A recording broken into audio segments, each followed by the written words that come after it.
أعوذ بالله من الشيطان الرجيم بسم الله الرحمن الرحيم الحمد لله والصلاة والسلام على رسول الله وعلى آله وصحبه أجمعين رب اشرح لي صدري ويسر لي أمري واحلل عقدة من لساني يفقهوا قولي سبحانك لا علم لنا إلا ما علمتنا إنك أنت العليم الحكيم اللهم علمنا ما ينفعنا وانفعنا بما علمتنا وزدنا علما وفهما وإخلاصا وعملا اللهم بلغنا رمضان وجعلنا من الذين يصومونه إيمانا واحتسابا وبعد.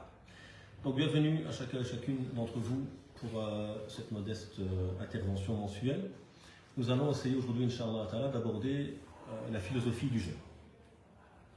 Pourquoi jeûner? C'est la question que nous allons nous poser. Si nous venons aux statistiques et que nous réfléchissons aux pratiques qui sont les plus appliquées ou vécues par les musulmans, quelle est selon vous la pratique qui est la plus pratiquée au quotidien par les musulmans? La prière, au niveau statistique, il y a plus de musulmans qui prient? Non. Quelle est la pratique que les musulmans pratiquent le plus à votre avis? Le jeûne. Il y en a une qui est encore plus importante que le jeûne au quotidien. La foi. La foi, non, ça c'est pas une pratique. C'est la nourriture. Donc, dans les chiffres en Allemagne, 90% des musulmans mangent halal. D'accord? Mais tous ne font pas le jeûne, pas autant. Combien font la prière? 30%.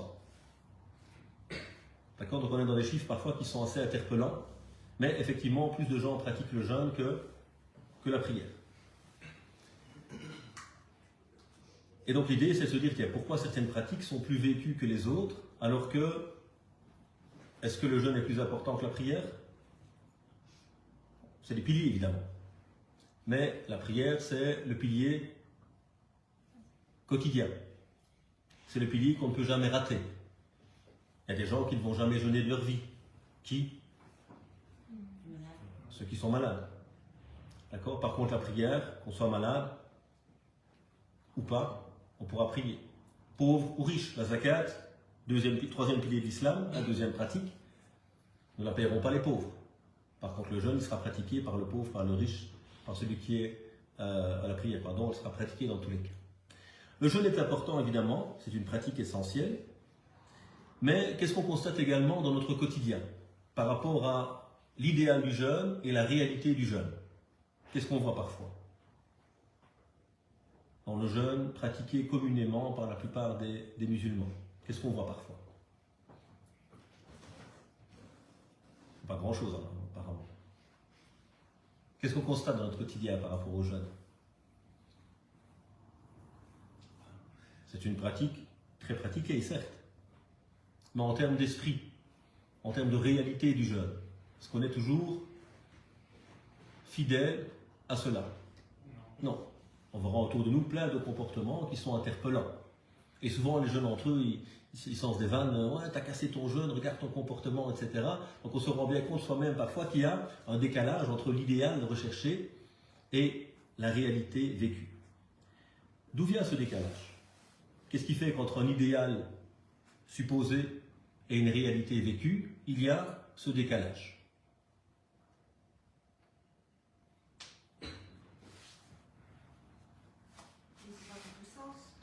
On n'a pas compris le sens.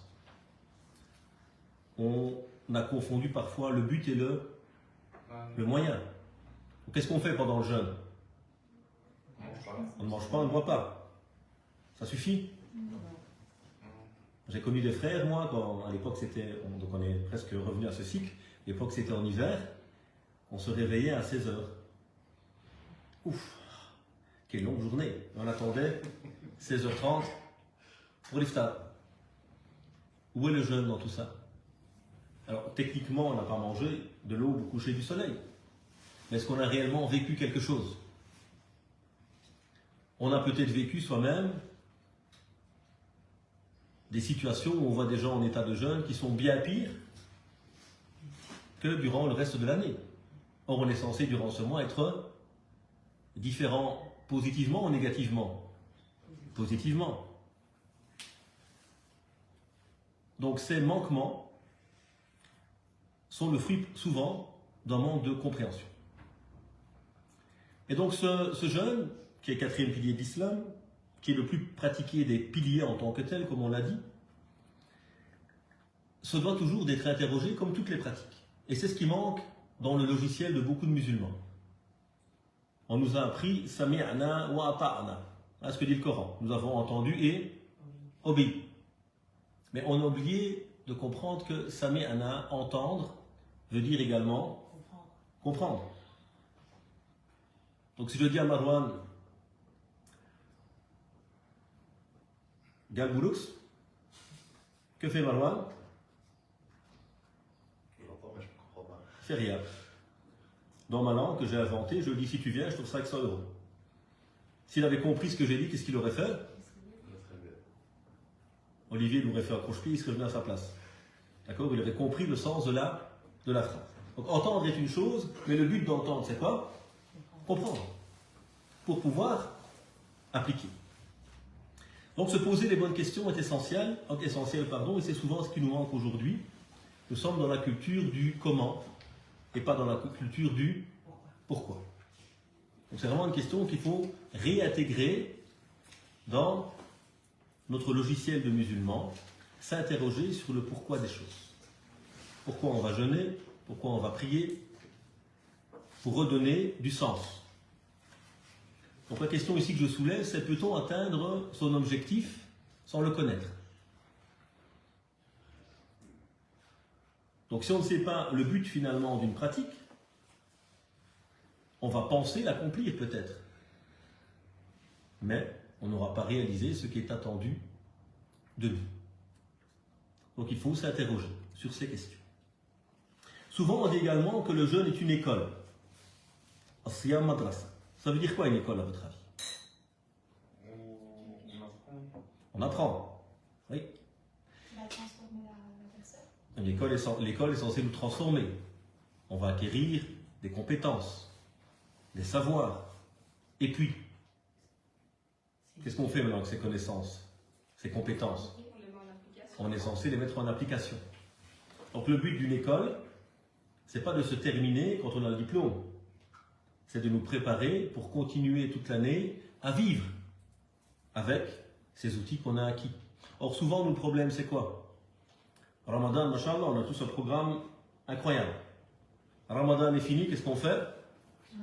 On enlève son costume de super musulman et puis on est reparti dans le train-train quotidien. C'est-à-dire que Ramadan, on était là avant Ramadan, on a été là pendant Ramadan, et après Ramadan, on revient au point de départ. Donc il y a quelque chose qui n'a pas été compris. Alors, on ne peut pas rester comme ça tout le temps, évidemment. Imaginez Ramadan pendant 12 mois. Qu'est-ce qui nous arrive? Est-ce qu'on l'attend encore avec ferveur? Non, puisqu'il est là tout le temps. Quand il devient une norme, il perd de sa valeur, de sa particularité. Donc Allah subhanahu wa ta'ala qui nous connaît, il a choisi le bon dosage. Pas trop long, sinon ça devient lassant et difficile. Pas trop court, sinon on n'a pas le temps d'être transformé. Il a besoin d'un certain temps pour nous changer. Et donc cette école, elle est censée, si on était à un niveau 3 avant Ramadan, il faut sortir avec Ramadan, de Ramadan avec un niveau combien? 4, 6, 3,5. Mais en tout cas pas 2. On est censé sortir un peu amélioré. On ne pourra pas avoir cette constance avec ce niveau en permanence, c'est pas possible. Mais il faut au moins se dire, voilà, cette année Ramadan, qu'est-ce que j'ai acquis? Je suis sorti de ce stage, on m'a envoyé un stage essentiel pendant 1 mois, qu'est-ce que j'ai gagné? Parce que si je reviens tel que j'étais avant, c'est peut-être que je n'ai pas compris de nouveau le sens, l'utilité de ce mois de Ramadan.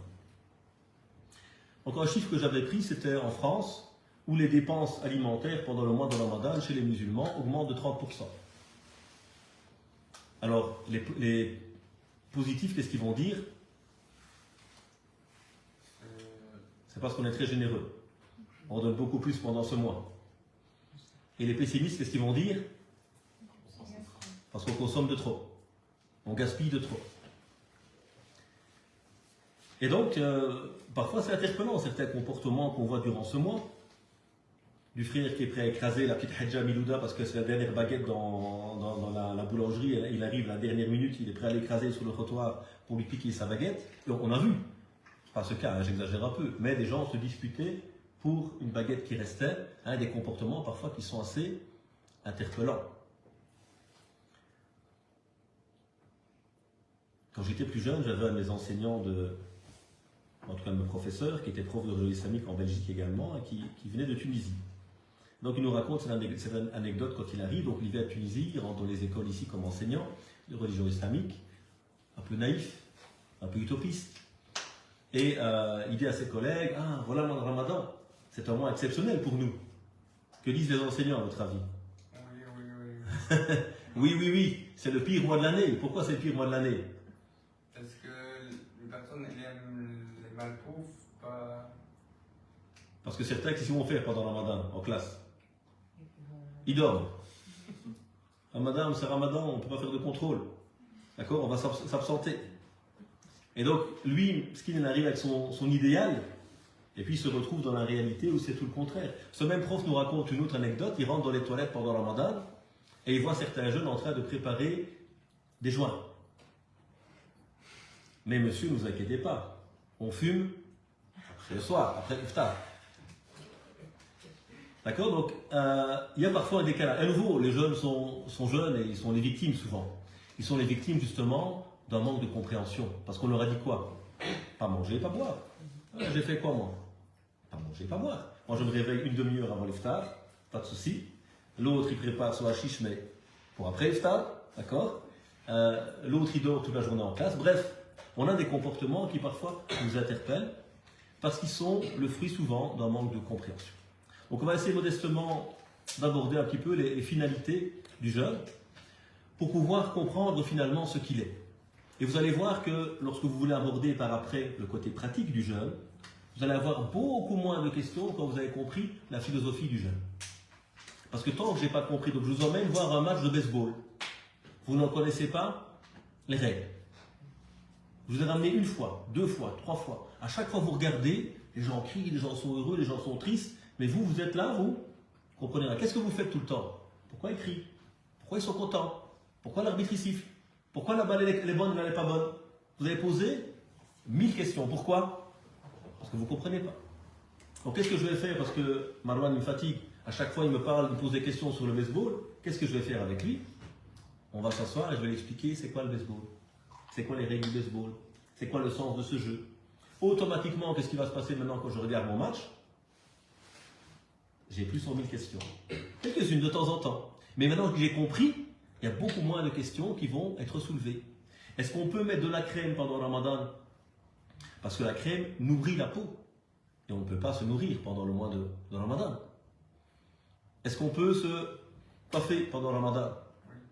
Est-ce qu'on peut prendre sa douche pendant le Ramadan? C'est des questions qui n'ont pas de sens, hein, mais qui, dans l'esprit de certains, se posent. Pourquoi? Parce que je n'ai pas compris c'est quoi le sens de Ramadan. En tout cas de ce jeûne. Donc on va essayer, Inch'Allah, de réfléchir à quelques éléments liés aux finalités, aux sagesses de ce mois essentiel qui est le mois de Ramadan.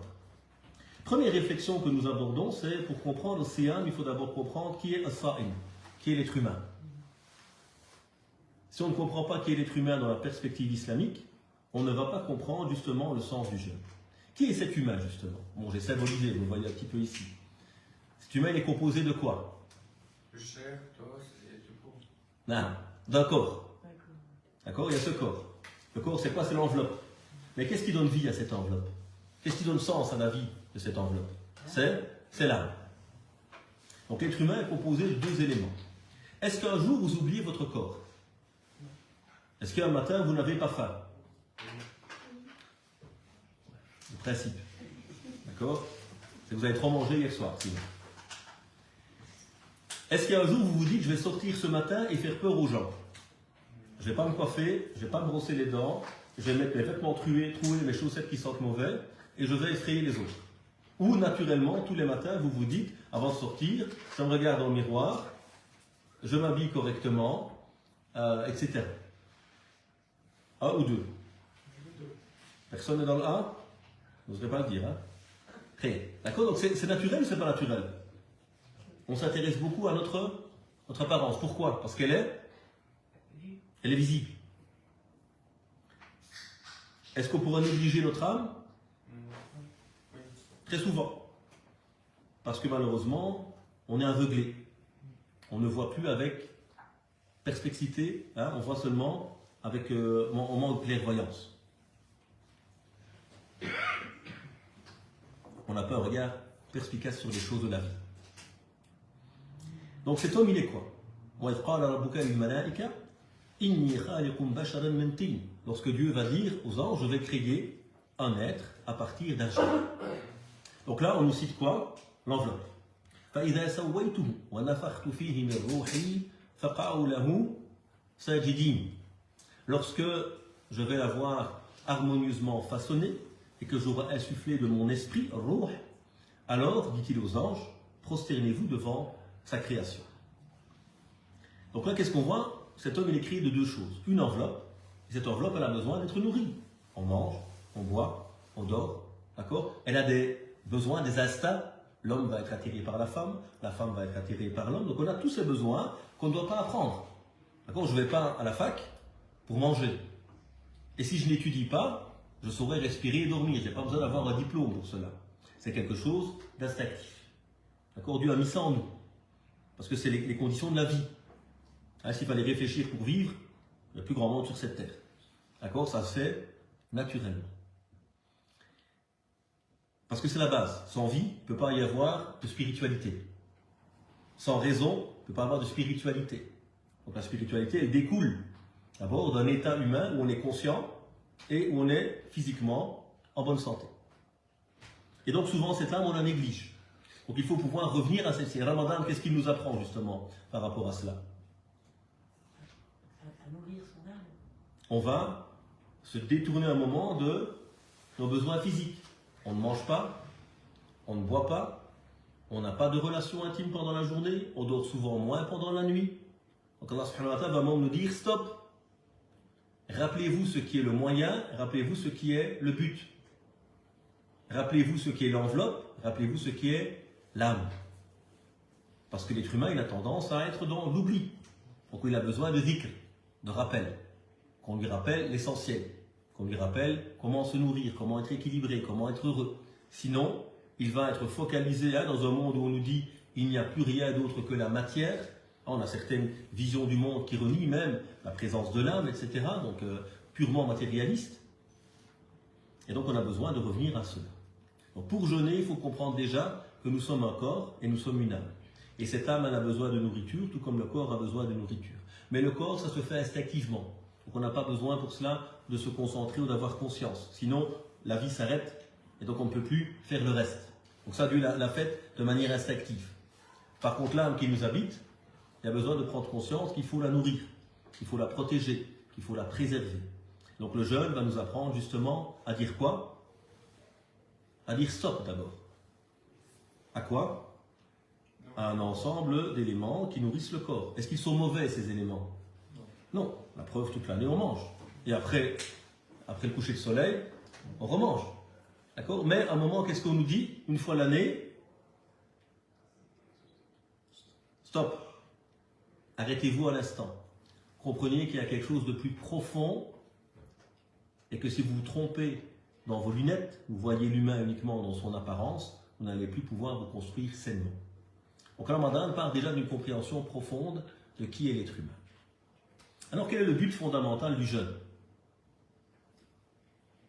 Pourquoi est-ce que nous jeûnons? Dieu. Pour atteindre la piété. Pour atteindre la piété. La'allakum tattaqun. Ainsi atteindrez-vous la piété. Donc souvent la réponse qu'on a, c'est pour ressentir ce que ressentent les pauvres. Ça, c'est un but secondaire qui fait partie des objectifs liés à la société. Ce n'est pas un des buts premiers, même s'il fait partie des buts du jeûne. On fera. Donc le but premier, c'est un travail sur soi, un travail intérieur. Et vous savez que dans un hadith qudsi, Dieu dira, le jeûne est uniquement pour moi. Et c'est moi qui vais le récompenser. Tous les actes du fils d'Adam sont pour lui.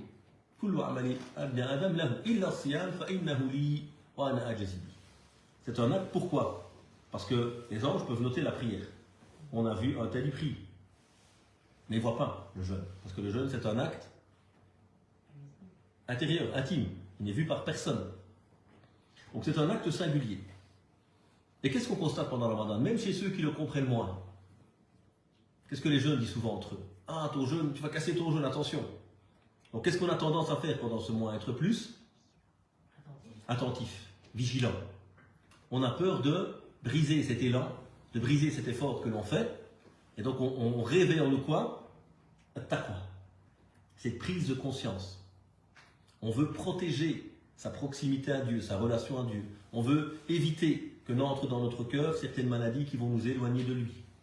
Même si, souvent dans un premier temps, c'est juste la peur de devoir refaire un jour. Hein. Mais ça, c'est une première étape. D'accord? Avant de goûter réellement à ce qu'il est. Donc là, on nous rappelle l'importance de cela. L'imam Shatibi, un des grands maîtres malikites, disait Al-maqasidu arwahul a'mal. Les finalités sont les âmes des œuvres. C'est-à-dire, si je ne comprends plus les finalités et les buts, j'ai une œuvre qui n'est plus qu'un corps dont l'âme est absente. Donc j'ai une prière, mais elle n'a pas de goût et de saveur. J'ai un jeûne, mais il n'a pas de goût et de saveur. Pourquoi? Je n'ai pas posé les bonnes questions. Et nous, très souvent, on est vite dans le comment? Comment je jeûne? Qu'est-ce que je dois faire ou ne pas faire? Alors ça a sa place, évidemment, cette question. Mais en amont, qu'est-ce qu'il y a? Pourquoi je dois le faire? Pourquoi je dois jeûner? Qu'est-ce qu'il y a comme objectif là derrière? Et donc on a cité comme objectif principal le taqwa, la piété, qui est cette conscience de Dieu, cette volonté de protéger cette pureté intérieure, cette connexion avec Dieu, d'éviter ce qui peut nous éloigner de ce qu'il aime. Et donc c'est un sentiment, et on le vit pendant le Ramadan, on a peur d'un acte qui pourrait nuire à ce jeûne, donc on est beaucoup plus, on prend des précautions pour se protéger spirituellement. Et la piété, elle est où? Comme a dit le prophète, la piété, elle est ici. Ce n'est pas un vêtement, même si le Coran parle comme un vêtement. Le vêtement de la piété, mais le vêtement de la piété, ce n'est pas un vêtement.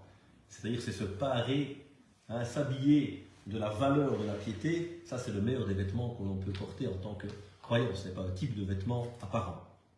Donc, il est dans le cœur. Donc, le mois du jeûne, ce n'est pas le mois de l'abstinence de nourriture en réalité, c'est le mois de la nourriture du cœur. Si je n'ai pas compris cela et que je pense que le seul but c'est se priver de nourriture et de boisson, qu'est-ce que je vais faire? Le but. Et on a beaucoup de nos frères, moi j'appelle ça le ramadan du décompte. Qu'est-ce qu'ils attendent toute la journée? Combien de temps il reste avant de manger? Et puis les autres, c'est combien de temps il reste avant que le mois soit fini. Et donc parce qu'on n'a pas compris l'utilité fondamentale du jeûne à ce moment-là. Donc dans ce premier verset qui va nous parler du jeûne, Ya ayyuhalladhina amanu kutiba alaykum as-siyam. En vous qui êtes habités par la foi, on nous appelle Ya Hamnida. On vous appelle. Et pourquoi je vous appelle en général? Quand je parle avec Saïd par exemple. Pourquoi je dis Hey Saïd? Pourquoi je dis Hey Saïd? Parce qu'il dormait. On ne l'a pas vu il y a 2 minutes, moi je l'ai vu. D'accord? Donc j'ai dû le réveiller, l'interpeller. Ya ayyuhalladhina amanu. Oh, vous qui êtes habités par la foi, on vous appelle pour que vous sortiez pas d'un sommeil, mais de rafla, de l'insouciance. Ce monde qui nous prend, coupe des Arabes, coupe de la Cannes, coupe de je sais pas quoi, bref, on vous sort toutes les semaines un nouveau match pour vous occuper, etc. Et on est là, dans le monde de la distraction permanente, sur vos téléphones, à un moment on vous dit non, stop, oh, hey, réveillez-vous, ya ayyuhalladhina amanu. Et on vous appelle à travers quoi? Alladhina amanu, ceux qui sont habités par la foi. On ne vous appelle pas par la pratique, on vous appelle toujours par le cœur. Parce que la pratique est le reflet de ce qui habite ce cœur. Et on n'a pas dit de nouveau, oh, celui qui croit. C'est toujours le groupe. Parce que dans le groupe, il y a la force, il y a le soutien mutuel. Et moi, je l'ai vécu en tant que converti au départ.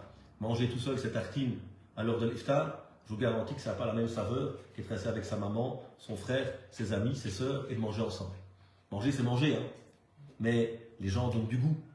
Prier tout seul chez soi ou prier à la mosquée, on n'est jamais fatigué à la mosquée.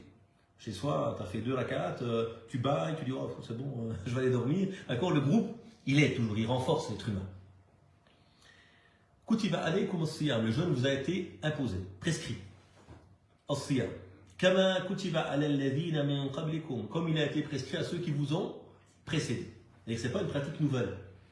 Dans tous les messages qui ont été envoyés à l'humanité, il y avait parmi les pratiques de réforme, as-siyam, le jeûne. Cette capacité à se déconnecter un moment de son enveloppe charnelle, pas pour se mortifier, pour se torturer, pour se faire du mal, comme le pensent certains de nos amis non musulmans, mais justement pour redécouvrir ce qui est tellement plus profond et plus beau et nourrissant, le cœur. La'allakum tattaqoun, ainsi vous allez atteindre la piété. Alors, qu'est-ce que le jeûne peut apporter à l'individu? Donc, moi, je vais jeûner. Donc, on va voir maintenant les objectifs du jeûne pour l'individu, pour la famille, pour la communauté, etc. À titre personnel, moi, individu que je suis, je vais chercher à jeûner. Qu'est-ce que ce jeûne va m'apporter? La foi. La foi. Elle va augmenter ma foi. Est-ce qu'il suffit de jeûner pour voir sa foi augmenter? Non. Alors, ça peut être un but, tu as raison. Hein? Man sama Ramadan, imanan wa ihtisaban, ghufira lahu ma taqaddama min dhanbi wa ma ta'akhkhar. Celui qui va jeûner avec foi et en espérant la récompense divine, va voir ses péchés antérieurs et futurs effacés. Mais pour qu'il augmente la foi, il faut que le jeûne avec conscience et compréhension des buts. D'accord? Moi, j'apprends l'anglais, mais je n'ai pas compris le but. C'est-à-dire, mon père, il m'envoie chaque week-end apprendre l'anglais. Qu'est-ce que je fais? Je vais en classe. Mais qu'est-ce que je fais en classe? Rien. Je joue avec mon téléphone sous la table. Parce que je n'ai pas compris le but. Je fais plaisir à mon père. Mais est-ce que ce cours d'anglais va m'être profitable? On part en vacances à Londres. Mon père me dit « Speak, parle ». Grand Star.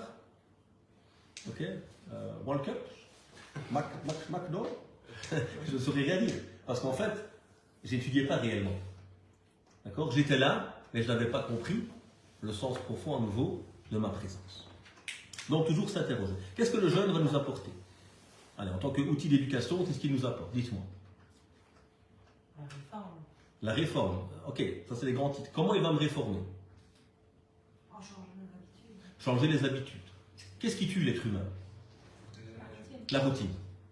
Lorsque les choses deviennent machinales, lorsqu'on devient même un mouton, un rouage d'un système, on ne s'interroge plus. C'est pour ça que 5 fois par jour, qu'est-ce qu'on a? Stop. La prière. Allah Akbar, Dieu est plus grand que tout. Sors de tes tracas, sors de ton business, sors de ton boulot, sors de ton nefs, de ta mise en scène, de toi, etc. Réapprends à te déconnecter, à te rappeler qu'il est là et à revenir à l'essentiel. Te reconnecter à la terre, au concret. Sors un peu du Wi-Fi pour revenir à un vrai Wi-Fi, celui qui va te connecter avec ton Créateur, subhanahu wa ta'ala. Donc, Ramadan, c'est un mois bouleversant. Et je pense que le bouleversement fait partie justement du cheminement. Donc, qu'est-ce qui se passe au premier jour de Ramadan dans notre vie quotidienne? On est perturbé, bouleversé. On ne mange plus le matin à la même heure. On ne mange pas le soir à la même heure. D'accord? On a toute une série d'habitudes. On ne dort pas au même moment. Donc, il y a un bouleversement. Pourquoi ce bouleversement est important dans le cheminement? Parce qu'il nous réveille, parce qu'il nous fait sortir, comme on a dit, d'un rythme qui parfois, à force d'être monotone, nous endort.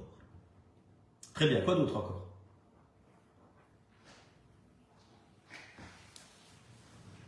Je vais pouvoir avoir un esprit critique. Ça rejoint un peu, mais... Le jeûne nous offre un esprit critique. En tout cas, le jeûne nous remet en question par rapport à un mode de vie. D'accord? Par rapport à certaines habitudes. Et à partir de là, nous invite à moins consommer. À nouveau, quand on voit certains chiffres, on se dit il y a un souci, puisqu'on consomme plus, c'est certain. D'accord? Mais de principe, il devrait faire partie effectivement d'un retour à une autre manière de voir le monde, de voir la vie. Alors, premier objectif, on a dit, c'est la piété. Et la piété, c'est quoi? C'est cette conscience intérieure. D'accord? C'est quelque chose vraiment d'intérieur. C'est-à-dire c'est ton policier interne. Je n'ai pas besoin de caméra. Je n'ai pas besoin de la police. Je n'ai pas besoin qu'on me menace tout le temps. Une société, moins elle fait d'efforts sur l'éducation, plus elle doit faire d'efforts au niveau sécuritaire. Une société qui éduque des gens conscients, il y a beaucoup moins de problèmes. Une société qui met tous les moyens, malheureusement, comme on le voit aujourd'hui avec certains de nos gouvernements, vers le sécuritaire, on va entraîner beaucoup de problèmes. Les prisons se multiplient, les centres de détention pour les jeunes se multiplient. Pourquoi? Parce qu'on ne travaille plus sur Salah al-Insan, la réforme de l'être humain. Et donc ça ne fonctionne pas. La piété, c'est cette conscience intérieure que Ali ibn Abi Talib disait, ou qualifiait en disant Wal khawfu min al-jalil. C'est avoir conscience du tout majestueux de Dieu. Al khawfu min al-jalil wal amalu bit-tanzil, c'est appliquer la religion, la révélation de Dieu, c'est être fidèle à ce message. Et qu'est-ce qu'on a pendant le Ramadan? Un retour à qui? Au Coran. D'accord, on revient à Tenzil, à cette révélation. Al-khawfu min al-jalil, wal-amal bil-tanzil, wal-rida bil-qalil. Et on va se contenter de peu. Ramadan, qu'est-ce qu'il nous donne? D'accord, on consomme normalement moins. On s'habitue à un mode de vie plus simple. Wal-isti'dad li-yawm al-rahil. Et c'est la préparation pour le jour du retour. D'accord, c'est la préparation pour le jour du retour. Donc ça c'est At-Taqwa d'après l'imam Ali ibn Abi Talib radiyallahu anhu. Et donc premier bienfait du jeûne de Ramadan, c'est quoi? C'est nous rappeler cette piété, cette conscience intérieure qui va faire de nous un être différent. Qu'est-ce que le jeûne nous apporte également? Ben, ce retour à Dieu, cette intimité, on a dit, c'est un sentiment intérieur qui va nous protéger aussi de quoi? De riya, de l'ostentation. Hein, quand on jeûne, c'est un acte très intime. Alors que donc on va vivre sincèrement et pleinement. Donc on revient à Dieu. Et c'est pour ça que, qu'est-ce qu'on fait? D'abord, on nous détourne de certaines choses pour nous reconnecter à ce qui est fondamental. On nous détourne de la nourriture, de la boisson, des passions charnelles, pour nous reconnecter à quelque chose de plus important. Et effectivement, nous qui jeûnons avec un minimum de conscience, est-ce qu'on ne trouve pas une baraka dans le mois de Ramadan? Est-ce qu'on ne jeûne pas plus? Ah si, on jeûne pas plus. Est-ce qu'on ne lit pas plus le Coran pendant le Ramadan? Est-ce qu'on ne vit pas plus à la mosquée? Est-ce qu'on ne prie pas plus? D'accord? Parce qu'à un moment, on a changé le curseur. On a réussi à remettre les choses dans un ordre différent. À nouveau, on ne peut pas tenir ce rythme tout le temps. Mais Dieu te donne une dose. D'accord? Quand on est sportif, par exemple, les grands sportifs, qu'est-ce qu'ils font? En début d'année, avant de commencer le championnat, ils ont un stage intensif. Quand nous, on est étudiant à l'université, qu'est-ce qu'on a 2 fois l'année? Période d'examen. D'accord? Et là, tu vois les étudiants qui se transforment en gremlins. Ils vont plus chez le coiffeur pendant un mois. D'accord? Ils sont dans le stress permanent. Mais ils ne pourraient pas tenir comme ça pendant 12 mois. Hein. Mais il y a des moments où on doit avoir un dosage supérieur. Et Ramadan, c'est ce mois. Donc ce sera un retour à Dieu. C'est un acte, comme on a dit, marqué par l'intimité. Personne ne peut sonder. On peut voir ta prière. On peut t'appeler le hajj parce que tu es revenu du hajj maintenant, etc. Mais le jeûne, c'est quelque chose qu'on ne peut pas observer. Et ce jeûne va travailler sur la purification du cœur. Qu'est-ce qu'on apprend pendant le jeûne? As-sabr. Alors le prophète l'a appelé, le mois de la patience. Hein, qu'est-ce qu'il nous apprend le jeûne? Se maîtriser. La nourriture est présente, la personne que j'aime est présente, mais je dis non. J'apprends la maîtrise de moi. Et ça, c'est la vraie force en islam. Allez, sashadid bisura. Le fort n'est pas celui qui terrasse les gens. Innama shadid alladhi yamliku nafsahu inda al-ghadab. Le fort est celui qui maîtrise son âme en cas de colère. Ça, c'est la vraie force. C'est une force intérieure. Donc, elle travaille sur la purification de son cœur durant ce mois. Et donc, qu'est-ce qu'on va essayer de faire notamment? Fixer des buts. Moi, je suis radin.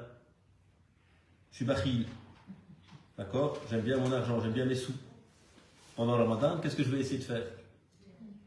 De devenir très généreux? Non. De devenir au moins un peu généreux. D'accord? On va essayer de travailler sur ça. Moi, je ne vais jamais à la mosquée. Je vais essayer de venir au moins samedi, dimanche à la mosquée.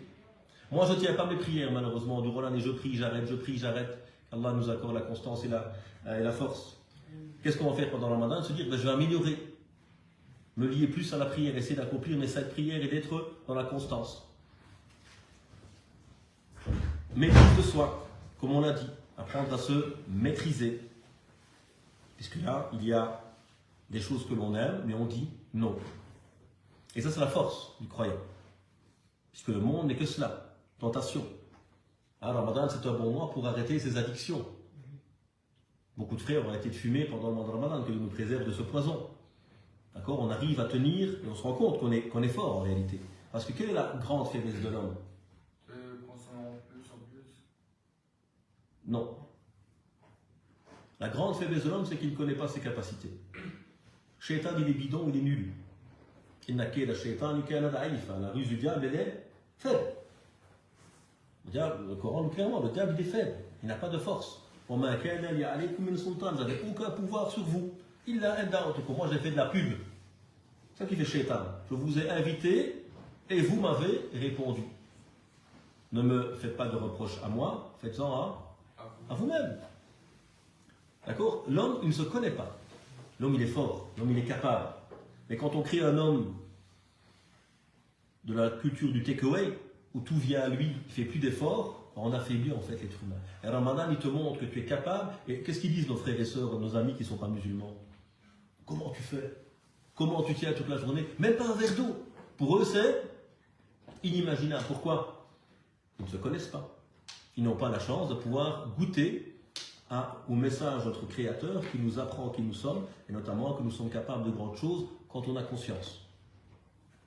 Monsieur, Là, j'ai entendu dire qu'il faut arrêter 40 jours avant que le mois de Ramadan commence. qu'est-ce qu'il faut arrêter 40 jours avant? Fumer, boire. Fumer, boire. Il ne faut jamais boire. Il ne faut jamais fumer, le principe. Donc non, il n'y a pas spécialement de texte. On parlera du côté pratique dans un deuxième temps, Inch'Allah, mais on ne peut jamais boire ni autre. Donc à un moment, imaginons quelqu'un qui consommerait de l'alcool et qui arrêterait de boire 2 jours avant. On va lui dire tu ne peux pas jeûner. Non, le jeûne au contraire vient pour nous réformer. Revoir les priorités. Pendant ce mois, qu'est-ce qu'on fait justement? On revoit son agenda. On revoit ses priorités. Qu'est-ce qui tue les êtres humains aujourd'hui, les musulmans en particulier? Franchement, on a beaucoup d'améliorations. Moi qui suis sur le terrain depuis des années, les jeunes d'aujourd'hui, machallah, c'est à un autre niveau que certains jeunes d'il y a une certaine époque. Parce que les familles sont plus conscientes, parce qu'il y a un meilleur travail, parce que la communauté est plus forte. Mais qu'est-ce qui tue nos jeunes aujourd'hui? Ce n'est pas spécialement les grands péchés, les grands problèmes. les réseaux sociaux. Les réseaux sociaux. En fait, c'est le halal qui nous perd aujourd'hui. C'est-à-dire, les gens, ils ne sont pas méchants, ils ne font pas des bêtises, mais ils sont dans un monde de futilité. On est dans les futilités du matin au soir. Le jeune, il ne vole pas, le jeune, il ne se drogue pas, le jeune, il ne fait pas des choses graves. Mais il est perdu dans les futilités. Donc, quand Ramadan, qu'est-ce qu'il te dit? Même le halal, qu'est-ce que tu vas faire avec le halal? Tu vas l'arrêter. Même le halal, des fois, il faut s'en détacher. Parce que le halal, ce n'est pas le but de ta vie. Le halal, c'est un outil pour concrétiser tes obligations. Et c'est ça qui tue les jeunes d'aujourd'hui. Parce que la culture en Europe, c'est un peu ça. Hein. C'est mes droits, c'est mon droit, c'est mon droit. On n'utilise jamais c'est mon devoir. Donc on a créé cette culture de l'assistanat. Ouais, c'est mon droit. Pourquoi je vais faire ça? C'est mon droit. Oui, mais en islam, on parle d'abord du fait que tu as un devoir. Et que le champ du permis est le champ qui te permet de concrétiser, ce qui est plus important. Donc le Ramadan te permet de revoir tes priorités. Reconnaître les bienfaits. Et on a même Yashkurun dans le Coran. On a, quand on parle des versets du jeûne, et ainsi ils vont remercier. Le remerciement ne peut se produire que si on a conscience. C'est-à-dire moi, tous les jours, je passe chez Saïd et je mets des fleurs devant sa porte. Parce que j'aime Saïd, c'est mon frère. Tous les jours, il voit des fleurs, mais il ne sait pas qui remercier. Pourquoi? Il ne sait pas de qui elles viennent. D'accord? Autre cas, tous les jours, ma mère est à côté de moi. Et j'ai l'impression que c'est normal. Alors j'oublie parfois de la remercier. Et ceux qui sont papas ici, qui le savent, hein, quand votre femme n'est pas là pendant un jour ou deux, c'est terrible. C'est la guerre mondiale. Reviens, chérie. Sans toi, la vie est impossible. On se rend compte de tout ce qu'elle fait quand elle n'est pas là. Donc en Ramadan, c'est un moment où on vient te dire stop. Tiens, tous les jours tu manges plus. Tous les jours tu bois, tu ne bois plus. Tous les jours tu peux avoir des relations si tu veux avec ton épouse que tu aimes, stop. Tous les jours tu dors à des moments précis. Maintenant, pouf, on change ton sommeil. Ça permet de reprendre conscience de quoi? Des bienfaits que Dieu nous donne. Et la prise de conscience, c'est la première étape vers le shukr, le remerciement. Et dans le Coran, on met parfois en balance le shukr ou le kufr. D'accord, mais là, ce kufr, ce n'est pas dans le sens renier la vérité, c'est dans le sens renier les bienfaits de Dieu. Celui qui va remercier, remercie pour lui-même. Et celui qui va de l'autre côté renier ou être ingrat, il ne fera du tort qu'à lui-même en réalité. La compassion qu'on a citée tout à l'heure, quand j'apprends à me priver, qu'est-ce que je redécouvre? Le goût ou la valeur d'un verre d'eau. Quand vous avez travaillé toute la journée et que ce verre d'eau est là à l'heure de l'iftar, il a beaucoup plus de valeur que quand on le boit au quotidien. Donc, on redonne du sens aux choses, de la valeur à celle-ci. On reprend aussi goût ou conscience que des gens sont privés, parce qu'on commence à être privé. Donc à partir de là, on redéveloppe ce sens de la compassion, de se dire, voilà, moi j'ai été privé de ça, moi j'ai quelle chance, moi. Moi c'est temporaire. Nos frères à Gaza, que Dieu leur donne la liberté et la victoire, hein, c'était Ramadan, ils ne savent pas avec quoi ils vont rompre le jeûne.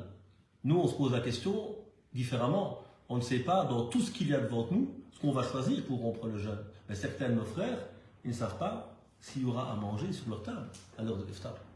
Donc ça te réveille aussi. Alors, même ici, hein, on a des gens qui sont seuls parfois. Notre frère qui vient à l'université, qui vient du Maroc, il est à la fac. Il n'est pas pauvre. Mais la richesse, ce n'est pas que l'argent. Hein, il est tout seul dans son cote, en train de faire la rupture de jeûne. On l'invite à la maison. Notre frère et sœur qui est revenu à sa fitra, à sa prime nature, qui est revenu à l'islam, qui s'est converti, il est tout seul dans sa maison en train de manger ses tartines. D'accord? On l'invite chez lui. Parce qu'on se rappelle à ce moment-là que c'est bien triste d'être seul dans un moment qui devrait être partagé à la base. Donc le jeûne va apporter tous ces éléments à l'individu, notamment également le temps. Vous voyez, Ramadan, c'est le mois de la montre. On est précis comme jamais. Et je me rappelle très bien, j'étais parti dans mon village, où beaucoup de frères que je connais ne prient pas, mais ils pouvaient te dire 6 mois à l'avance, on va manger cette année à 18h22. Là, ils connaissent l'heure du repas déjà 6 mois à l'avance. Donc Ramadan, c'est un mois durant lequel également on se rend compte plus de notre temps, on essaie de mieux le gérer. Et on sait très bien que c'est une cause de perdition de l'être humain, cette mauvaise gestion du temps. Et Ramadan nous rapprend la valeur de celui-ci. Ça, c'est le premier niveau de ma pensée, les finalités du jeûne pour l'individu. Et c'est le plus important, on part de là. Mais ça ne se limite pas qu'à cela. Il y a des maqasid également, des finalités liées à qui? À la famille. Bon, je ne vais pas parler de la famille parce qu'il y a beaucoup de choses à en dire, mais on sait que la famille aujourd'hui est une victime justement d'un mode de vie qui n'est pas le nôtre, d'une vision du monde qui n'est pas la nôtre. De plus en plus, il y a ce célibat prolongé. De plus en plus, il y a des gens qui vont rester seuls. De plus en plus, il y a des gens qui n'auront plus d'enfants, des gens qui vont vieillir tout seuls. Donc il y a vraiment cette crise aujourd'hui liée à un certain mode de vie très individualiste, etc., qui a détruit la famille avec toute une culture du carriérisme, etc., de la réussite personnelle, ou de nous faire croire, soi-disant, qu'on peut se construire seul, alors qu'on a toujours besoin d'autrui. Il n'y a que Dieu qui est l'unique. Nous sommes toujours dans le besoin d'autrui. Et donc la famille est centrale et importante. Et je ne vous cache pas aussi que beaucoup des frères et sœurs que j'encadre dans leur cheminement, ceux qui viennent à l'islam, beaucoup d'entre eux ont été marqués justement par nos familles. Alors je ne dis pas toujours tout parce que sinon il ferait peut-être demi-tour, mais ces belles familles qu'on a eues avec nos parents, que Dieu les bénisse, leur fasse miséricorde pour ceux qui nous ont quittés et qui sont venus du bled, hein, ces gens qui avaient de l'importance pour la famille, qui avaient des enfants, qui avaient des grandes familles, malheureusement ces bonnes habitudes se perdent aussi aujourd'hui avec de plus en plus de personnes qui restent seules et on verra de plus en plus de musulmans malheureusement qui restent seuls. Heureusement il y a les restos, c'est pour ça qu'ils ont du succès aussi. Hein. On a beaucoup de célibataires, beaucoup moins de gens qui ont des foyers pour manger. Donc en quoi le jeûne va apporter une plus-value à la famille? En quoi il y a des objectifs liés à la famille? En quoi le jeûne va apporter quelque chose à la famille à votre avis? On va se réunir. Un Ramadan, c'est le mois où tout le monde est à l'heure au repas. C'est le seul mois où la mère Mskina, elle ne va pas courir partout. Où tu es Mohamed, Ahmed, Abdelkader, tout le monde est là avant l'heure, assis à table. D'accord? C'est le seul mois de l'année. Et on se rend bien compte de l'importance de ce moment de partage. Donc il va rassembler. Toute la famille va jeûner. D'accord? On est tous dans un moment de cheminement en commun. On va partager. Donc ça réunit déjà, ça rassemble la famille. Il faut garder ses bonnes habitudes. Quoi d'autre? Qu'est-ce qui cause beaucoup de tort dans nos familles? Parce que la famille est composée de quoi? D'individus. Et qu'est-ce qui fait beaucoup de tort à nos familles? Les mensonges. Les mensonges, les maladies du cœur, d'accord? Qu'est-ce que le jeûne nous apprend justement? À nous remettre en question, à nous, qu'on a dit, de se maîtriser. J'ai combien de fois des gens qui m'appellent, on s'est disputé, on ne sait pas si on est divorcé. Bon, je dis toujours, on n'a jamais ce mot divorce. Mais j'ai un moment, et puis on me dit, est-ce qu'on a divorcé ou pas? Je dis, ok, d'abord on va voir cette question, mais le plus important, pourquoi vous en arrivez là? Apprenez à éviter les conflits en amont. et travailler sur vous-même. Donc un individu équilibré, qui apprend à se maîtriser, qui apprend à pardonner, d'accord, va être quelqu'un aussi qui sera un acteur de la famille qui va aider celle-ci à mieux être stable. Donc premièrement, c'est un travail sur soi. Un individu plus équilibré, plus fort, sera un meilleur conjoint. D'accord? Quelqu'un qui va... Parce que la vie de famille, on sait bien ce que c'est. D'accord? C'est magnifique, c'est beau.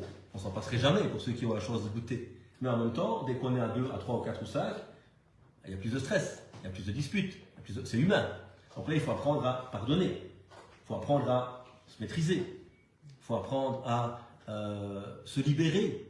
Hein, quand on a des familles maintenant où tout le monde est collé sur quoi? L'écran. Sur son écran. Et il n'y a plus de discussion avec les enfants, malheureusement. Donc là aussi, il faut, et certains savants nous disent même aujourd'hui, il faut faire le jeûne du téléphone. Il faut apprendre pendant le Ramadan. À nouveau, on ne peut pas tout changer en une fois. Quand on fait trop, on n'arrive pas.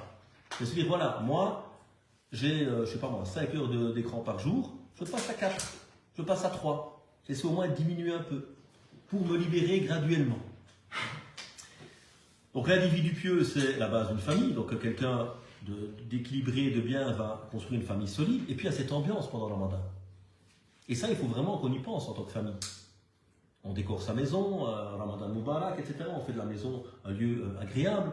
On prend en compte nos enfants, évidemment. Donc on va faire des choses qu'ils aiment bien manger à l'heure du repas, etc. Donc on essaie de créer... On va ensemble à la mosquée. On va partir, toute la famille ensemble, faire la prière. Hein, on a tous vécu, on a la chance ici d'avoir une belle grande mosquée. On sait bien qu'à Ramadan, machallah, c'est parfois fatigant hein, pour les responsables, parce qu'il y a plein d'enfants, ça court à droite, à gauche. Mais en même temps, on sait que pour tous les jeunes, ça reste dans leur tête. Et moi, j'ai la chance de... Enfin, j'ai la chance. Je connais beaucoup de mes frères, avec qui j'ai grandi dans mon village, qui ne vont jamais à la mosquée. Ils prient maintenant, hein, alhamdoulilah. Mais malheureusement, ils n'ont pas eu la chance qu'on a nous ici. Même ceux qui étaient des petits satanas, comme je les appelais, hein, quand ils étaient jeunes, ils se reconnaîtront. Ils faisaient des bêtises à la mosquée. Mais alhamdoulilah, aujourd'hui, ils sont là.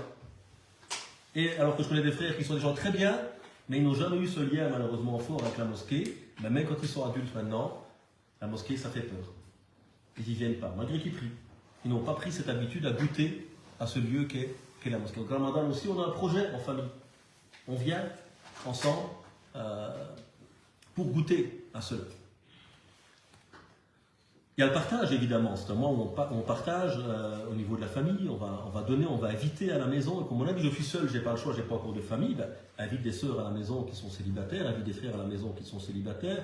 Il y a un frère qui s'est converti récemment, on l'invite chez nous, etc. On est des étudiants à la fac, voilà, on est tous des étudiants étrangers, ben, on se rassemble entre nous. Et nous aussi, ceux qui ont des familles, ben, invitez les gens que vous connaissez parce qu'ils sont seuls à partager ce moment avec vous. Et donc, il y a cette unité également dans la famille qui va se renforcer. On va tous jeûner ensemble, tous prier ensemble, tous manger ensemble, tous aller ensemble à la mosquée, faire l'Aïd tous ensemble. Donc, c'est des moments qui rassemblent une famille. À nouveau, quand on a conscience de ce qu'est le jeûne. Et nos familles ont besoin d'unité, ont besoin de patience, ont besoin de pardon, ont besoin de partager des choses. Car les écrans, à nouveau, créent des familles, malheureusement, où on ne se parle plus. Donc, vraiment, ça, j'insiste. Pour ceux qui le peuvent, le téléphone, c'est non à la maison. On rentre, téléphone dans une boîte, on mange, téléphone dans une boîte, ou dans sa poche si les gens savent se maîtriser tout seul. Mais recréer du temps avec ceux que vous aimez, du temps de qualité, c'est ça qui va construire aussi une famille qui est unie. On peut de temps en temps en famille, c'est samedi, on va aller à une belle mosquée. Toutes les mosquées sont belles évidemment, hein, mais on change un peu, c'est normal, on a envie de, voilà, on prend la voiture, on va dans une belle ville, on fait l'iftar dans un restaurant, on va aller dans une grande mosquée qu'on ne connaît pas, hein, les enfants, wow, super chouette, on est sorti samedi, c'est Ramadan, etc. Tout ça, ça reste des souvenirs dans la tête de nos enfants.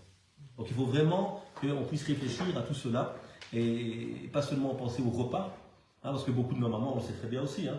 Je me rappelle un frère, il m'avait invité un jour, il me dit, il faut que tu me dises 2 jours à l'avance. Parce que ma mère, pour qu'elle prépare, si elle sait que tu viens, et là, moi, c'est trop. Il ne faut pas non plus l'autre extrême, on commande au snack le repas. Ça, c'est l'extrême de maintenant. Avant, c'était l'Hajja, machallah, qui se sacrifiait pour qu'on mange sain et qu'on mange en famille. Maintenant, c'est Uber qui vient nous livrer le jour de l'iftar de la malbouffe. Donc, trouvons un juste milieu dans tout cela, évidemment. Et là aussi, pour nous, en tant que famille, quand moi, ma mère, Skina, elle est dans la cuisine toute la journée, Pourquoi nous les jeunes ne prenons pas un peu de temps? Oumi, je vais faire les courses aujourd'hui. Oumi, khair, Inch'Allah, on va manger un peu moins bon aujourd'hui, mais bon, elle ne voudra pas souvent, hein, mais c'est moi qui cuisine. Ah non, c'est un peu dangereux. Mais bon, on essaye. Bref, on fait la vaisselle, on est la range de la table. Bref, on essaie vraiment d'alléger aussi, maman, viens lire un peu le Coran, prends une heure pour toi. Donc ça aussi, c'est la famille qui doit être consciente et donner, même si nos mères, que Dieu les bénisse, elles se sacrifient, et elles sont dans un rythme permanent, elles sont peut-être bien meilleures que nous, nous on a le Coran en main, elles sont au service de tout le monde. Et parfois, ces gens-là auront plus de récompenses sans doute que ceux qui égoïstement lisent leur petit Coran et se désintéressent de l'intérêt des autres. Alors, le jeûne également, il a des objectifs par rapport à la communauté. Et à nouveau, la communauté aujourd'hui est malade. Ne soyez pas trompés par le nombre. Vous avez 1000 personnes le jour, masha'Allah. Dès que c'est salam, salam, vous avez 1000 individus. Et donc, une vraie communauté se construit. Il ne faut pas être bluffé par le nombre. Il faut créer du lien, créer de la proximité. Ça demande du temps. Donc, qu'est-ce que le jeûne va apporter à la communauté?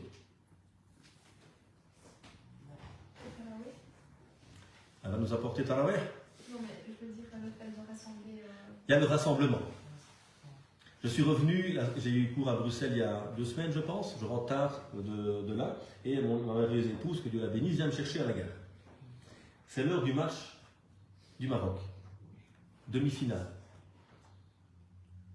Les rues, on se serait cru pendant le Ramadan. Il n'y avait personne dans les rues. Donc, à Ramadan, je suis parti là, c'est pas grave, c'est mon cerveau qui déraille de temps en temps. Il n'y avait personne, tout le monde était occupé. Quand c'est Ramadan, c'est la même chose. Passer dans notre quartier à l'heure de l'iftar, on se met dans les films à la fin des temps. Là. Il y a un chat de temps en temps qui passe, et le vent, personne. Tout le monde jeûne, subhanallah. Et c'est vrai que c'est marquant. Malgré qu'on est loin, malgré qu'on n'est pas des bons musulmans, parfois, alhamdoulilah, la communauté est belle, elle fait des efforts, et donc tu dis, waouh, tout le monde est en train d'essayer de jeûner. Quand c'est le jour de l'Aïd, combien on est? Chaque année, on a grandi, chaque année, il y a trop de monde. D'accord? On fait 2 salats ici. Et maintenant, on avait le rez-de-chaussée, on prie en plus au premier, maintenant on va prier au deuxième, et malgré ça, on doit faire 2 salats l'Aïd, tellement il y a du monde qui vient, alhamdoulilah. Donc il y a ce sentiment d'appartenance, ça c'est très important pour construire les jeunes. Tout jeune, il a besoin d'un sentiment d'appartenance. Si tu ne lui donnes pas, il va adhérer au club de foot, il va adhérer au chanteur de je sais pas quoi, il va devenir gothique, il va devenir avec les gamins du quartier parce que c'est ma petite bande du quartier, etc. Quelqu'un a besoin d'appartenance. Et Ramadan, c'est seulement on renforce l'appartenance. Venez avec vos enfants à la mosquée, faites un lien avec notre communauté. Donc ça également, c'est important. Donc il y a un sentiment d'unité et d'appartenance. Très bien. Quoi d'autre encore?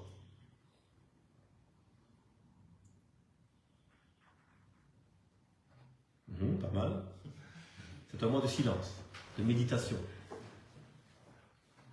Au niveau communautaire. Organiser des activités.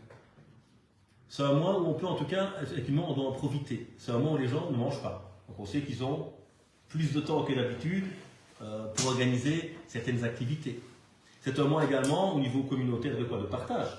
On peut jouer ensemble à des jeux de société. Oui, donc on peut utiliser notre temps en tout cas différemment et positivement pour faire plein de choses. Donc on aura une vie communautaire marquée par la spiritualité, marquée par ce mois de Ramadan.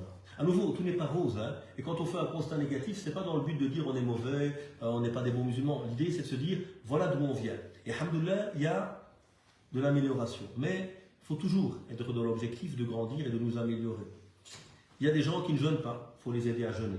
Il y a des gens qui jeûnent et qui ne prient pas, il faut les aider à prier. Il y a des gens qui jeûnent tout seuls, aidons-le à jeûner avec leurs frères, avec leurs sœurs. Il y a des gens qui jeûnent et qui prient mais qui ne viennent pas à la mosquée, aidons-le à venir à la mosquée. Bref, essayez toujours de grandir et d'aider les autres à goûter.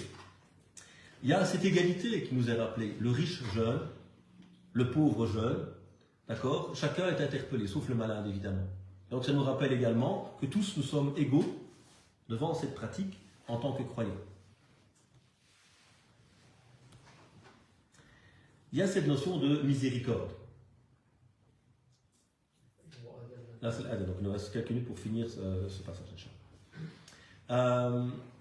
Miséricorde et solidarité. Donc c'est un mois durant lequel on pense aux autres. On organise des repas.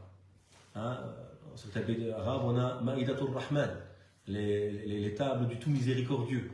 Et donc les gens offrent à manger à ceux qui le veulent. Il y a des grands iftar, parfois c'est un moment aussi de rencontre avec les autres. En Anvers, l'année passée, j'ai vu une des tables géantes sur des kilomètres où tous les gens viennent, musulmans, non musulmans. C'est un moment de partage. Et ne négligez jamais la nourriture.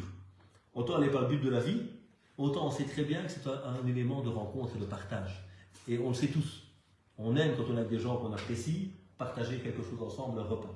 Donc Ramadan aussi, c'est le mois où on peut découvrir, goûter, partager et surtout penser à ceux qui n'ont pas la chance, soit d'avoir des gens avec qui rompre le jeûne, soit d'avoir à manger, et ça c'est bien pire évidemment. Pensez à nos frères dans les IPPJ, pensez à nos frères dans les prisons. Donc il y a plein de gens qui sont dans le besoin et on ferme les yeux. On a nos petits frères par exemple, il y a beaucoup de frères qui sont des MENA, des mineurs non accompagnés d'origine afghane. Beaucoup de familles afghanes malheureusement sacrifient leurs enfants pour qu'ils viennent ici à 15 ans, 14 ans, pour essayer de faire survivre la famille au pays d'origine.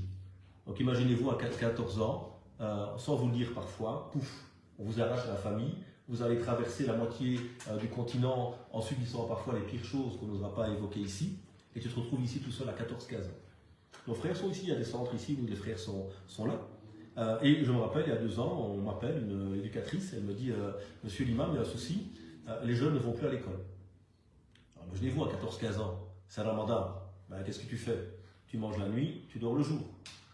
Et elle dit « Mais c'est très mauvais pour eux parce qu'ils ont tous un rapport. Et si dans le rapport, ils ne viennent pas à l'école, c'est négatif par rapport à ça. » Donc au-delà de cette situation, ce sont des enfants, nos frères. Mais nous, on est bien, hein. Le repas est là, on va critiquer le prix des tomates, elles sont trop chères cette année, mais on ne pense pas à nos frères qui sont là et qui sont aussi dans le besoin. Le Ramadan, c'est un mois où tu es censé ouvrir les yeux aussi sur les travails, sur les difficultés. Nous, ici à la mosquée, on prépare des colis. Ceux qui sont dans la mosquée, vous les connaissez ces gens-là? On ne les a jamais vus. Donc tous ces gens-là, ils sont où massacrés toute l'année? On ne sait pas. D'accord? Ça aussi, c'est important de pouvoir trouver un peu du temps. C'est le mois aussi du pardon. Parce que ça demande, hein, tout à l'heure j'ai une personne qui m'a contacté, elle me dit c'est très dur de dire pardon. Je suis en conflit avec ma belle famille, c'est un djihad de dire pardon. Ah, on rigole, mais c'est pas toujours facile parce que tu as pu être blessé, donc des fois tu dis même moi je suis victime d'une injustice, je suis un mazloum.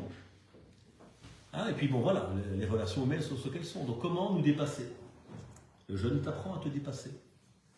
Il t'apprend un moment à وَلْيَعْفُوا وَلْيَصْفَحُوا. Et le Coran nous dit qu'il pardonne, qu'il cache les péchés des autres, hein, ou qu'ils effacent les péchés des autres. Est-ce qu'ils ne voudraient pas être pardonnés eux-mêmes, car Dieu est pardonneur et miséricordieux? Donc apprendre à se dépasser. Ça fait 2 ans que je ne parle plus avec mon frère, je vais retourner. Pourquoi c'est Ramadan? C'est un mois où on se dépasse, un mois où on lutte contre ses passions. Ce n'est pas un mois où je ne mange pas la journée et je reste orgueilleux. Je travaille sur moi. Inviter des voisins. C'est aussi un moment où on peut partager avec nos amis non musulmans. J'ai un frère maintenant, enfin un futur frère, Inch'Allah, que je suis en train de suivre dans son cheminement, et il me dit, moi j'ai déjà jeûné plein de fois avec mes amis musulmans. Et puis tu as toujours des zigotos qui débarquent de la fin des temps, qui me disent, ouais mais c'est haram, parce que lui c'est pas un musulman, il ne peut pas jeûner. Akhil Karim, on ne te dit pas que le frère il est musulman, on te dit qu'il veut goûter. Tu vas l'empêcher de goûter, de découvrir. Bien sûr qu'il n'est pas musulman, c'est bien que ce n'est pas le jeûne du musulman. Mais il a la chance d'avoir des gens comme vous, des belles personnes. Et quand il voit ses amis, il se dit, ben, je vais tester. J'ai envie de venir à la mosquée, ben, viens à la mosquée, marhaban. J'ai envie de jeûner, ben, jeûne, marhaban. Mais tu as toujours ce que j'appelle moi les vautours. Ils vont dire, non, mais t'es pas musulman, ça marche pas. Va t'occuper d'autre chose, s'il te plaît, laisse-nous tranquille. Donc c'est un moment aussi où on peut partager avec nos amis, inviter ceci. Et ça permet aussi de créer du lien, etc. Unité et communion, donc on est tous unis, rassemblés. Et là, de nouveau, il y a beaucoup de travail à faire chez les musulmans. Pourquoi? On a vécu des années où on avait l'Aïd de manière différée. Une rue, c'était l'Aïd, une rue, c'était encore Ramadan. Vous vous rappelez cela pour les plus anciens. On a des calendriers, on ne sait pas se mettre d'accord. Donc, tu as toujours le spécialiste pendant Ramadan, il cherche le calendrier où tu peux manger plus longtemps que les autres. Et subhanallah, toute l'année, il te laisse tranquille, il prie avec toi toute l'année. Quand Ramadan arrive, mais tu as vu le calendrier de cette mosquée, il est vraiment bien. Pourquoi on ne le suit pas? Pourquoi les prières te disent non, pas la prière, pour manger. D'accord? Donc, on devrait apprendre à s'unir, à ce qu'on soit un peu plus conscient. Et qu'à un moment, voilà, c'est pas normal que dans un même pays, une même ville, on n'arrive pas à se mettre d'accord sur des choses aussi importantes que les horaires de prière, de jeûne, etc. Donc, apprendre à nous unir. Parce que dire qu'on devrait être unis, c'est un objectif, Mais réussir à le vivre, ça demande une prise de conscience et un travail. Donc voilà, je pense qu'il reste maintenant avant la prière, là. Ça y est?